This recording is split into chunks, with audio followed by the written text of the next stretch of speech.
सूर्यंको प्रेरणादायक जीवन कहानी। नमस्कार बंधु माने, आजी आमे जानिबा तमिल सिनेमार सुपरस्टार सूर्यंको प्रेरणादायक जीवन कहानी विषय रे।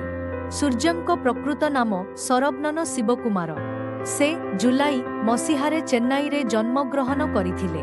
तांको बापा शिवकुमार जणे प्रसिद्ध किंतु सूर्य आरंभरू सिनेमा को आसी नथिले। से प्रथमे गोटिए कंपानी रे चाकिरी करुथिले।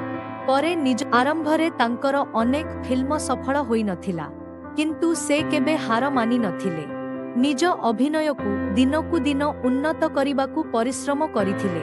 तापरे काखा काखा, घजिनी, वार्नम आयरम, सिंगम, 24 एवं सुराराय पोत्रु भली फिल्म तांकु सुपरस्टार करिदेला। सूर्य केवल जणे भल अभिनेता नुहे, से जणे भल मनीष मध्य। सेग्रम फाउंडेशन माध्यमरे अनेक गरीब पिलांक शिक्षारे सहायता करुछंती। तांको स्त्री ज्योतिका मध्य जणे प्रसिद्ध अभिनेत्री। दुहेंको जोड़ी को लक्ष लक्ष लोक भल पांती। सेमानंकर 2 जण संतान मध्य अछंती।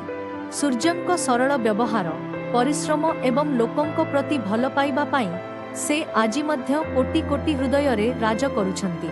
शेषरे जदि आपण मध्य सूर्य सारंको फैन तेबे एही वीडियो को गोटिए लाइक करंतु, कमेंट रे हैप्पी बर्थडे सूर्या सर लेखंतु एवं आम चैनल को सब्सक्राइब करंतु। धन्यवाद।